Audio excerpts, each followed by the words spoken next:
नमस्कार दोस्तों, आप सबका स्वागत है इस ऑनलाइन क्लासेस में। और साथियों, आज हम पढ़ने जा रहे हैं बीएड प्रथम वर्ष को लेकर।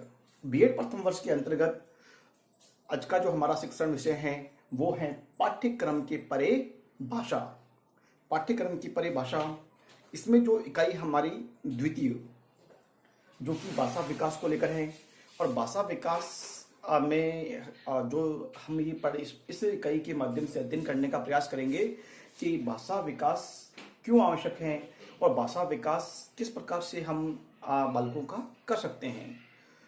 तो हमारे बालक के सर्वांगीण विकास के अंतर्गत एक ये मान लीजिए कि जो बालक का जो चहुमुखी विकास है, उस चहुमुखी विकास के साथ साथ में बालक का एक भाषाई विकास भी एक महत्वपूर्ण भूमिका का निर्वाह करता है। तो हम भाषा विकास का अध्ययन इस इकाई के माध्यम से हम करने का प्रयास करेंगे। तो आइए साथियों, आज का जो हमारा प्रकरण है वो प्रकरण है भाषा विकास के सिद्धांत को लेकर। साथियों, बहुत ही महत्वपूर्ण प्रश्न, जो महत्वपूर्ण ये जो प्रकरण है, और ये एग्जाम की दृष्टि से भी, परीक्षा की दृष्टि से भी काफ़ी महत्वपूर्ण एक कह सकते हैं कि महत्वपूर्ण प्रकरण है। इसमें से मतलब 100% आप मान लीजिए कि इसमें से परीक्षा उपयोगी प्रश्न आते ही आते हैं।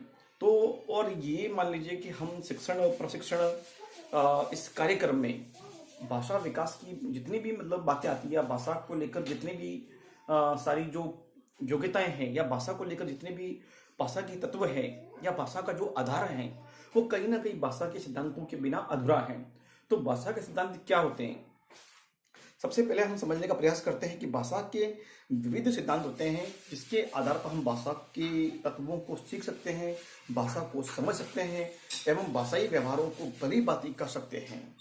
तो भाषा के सिद्धांतों को समझने के लिए हम सबसे पहले कुछ भाषा के सिद्धांतों को बिंदुवार समझने का प्रयास हम यहाँ पर करेंगे, और प्रत्येक भाषा सिद्धांत पर हम अपनी जो चर्चा करते हुए हम उसके अध्ययन एवं उसके बालकों के उसके लिए क्या महत्ता है, बालकों के भाषाई विकास में उन सिद्धांतों का किस प्रकार एक महत्वपूर्ण भूमिका अदा की जाती है, तो इसके बारे में अध्ययन भी हम इस इकाई में करेंगे।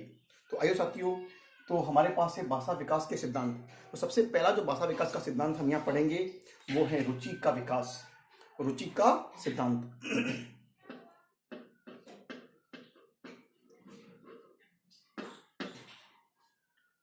रुचि का सिद्धांत।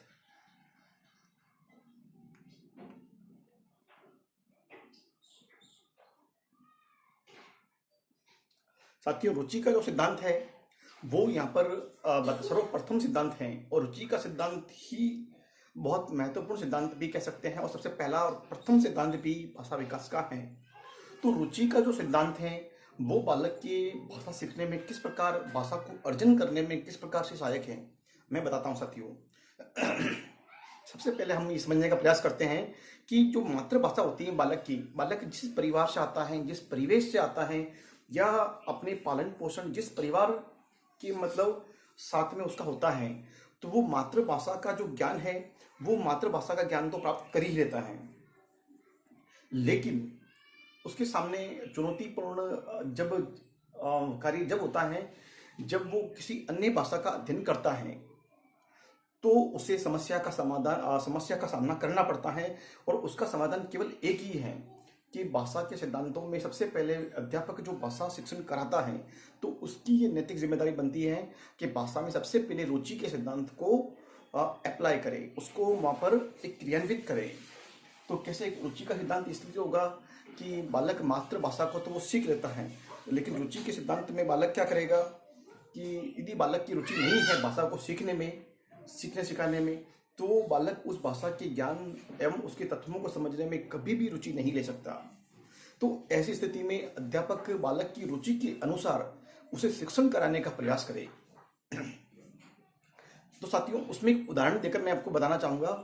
जैसे कोई बालक, अध्यापक कक्षा कक्षीय शिक्षण व्यवस्था करवा रहा है, तो उस कक्षा कक्षीय शिक्षण व्यवस्था के अंतर्गत अध्यापक पद भाग में कविता का अध्ययन करा रहा है, बालकों को कविता पसंद होती है तो बालकों को कविता कराई जाए, लेकिन उसमें से मान लीजिए कोई बालक ऐसा है जिसको कविता वाचन करने में या कविता पढ़ने में उसे कोई रुचि नहीं है, तो उस कविता की उस विधा या उस भाषा की विधा के बारे में कभी रुचि नहीं ले सकता।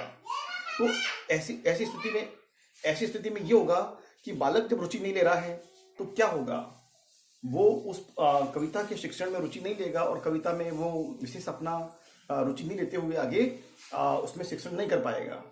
तो अध्यापक क्या करेगा कि उसकी रुचि के बारे में पता लगाने का प्रयास करेगा।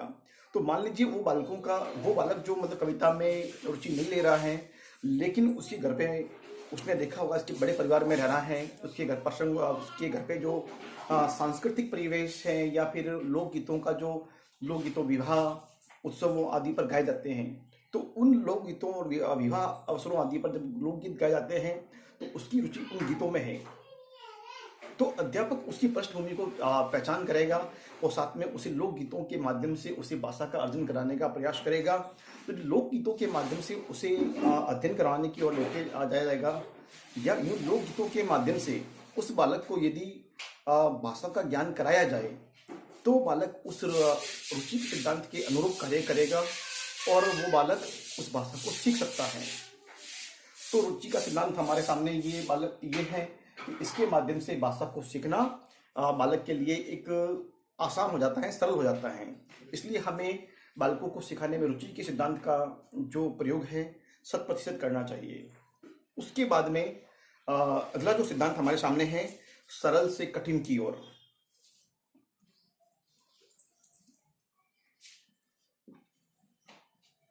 सरल से कठिन की ओर।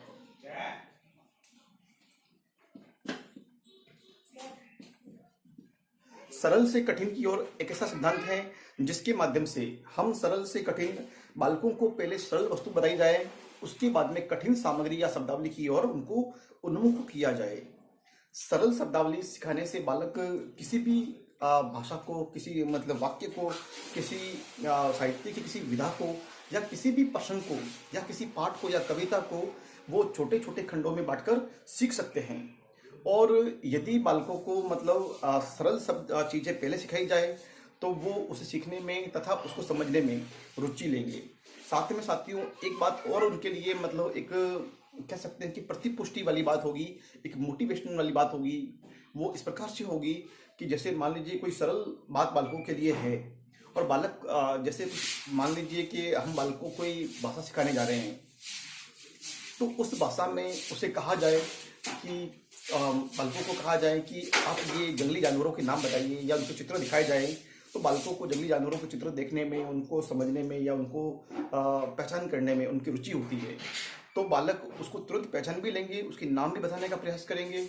लेकिन यदि उनके नाम लिख लिए जाए बोर्ड पे और उनको समझाने का प्रयास किया जाए तो बालक उस लिखित सामग्री को पढ़ने में कभी रुचि नहीं लेंगे, लेकिन चित्र के माध्यम से उसमें रुचि लेना पसंद करेंगे।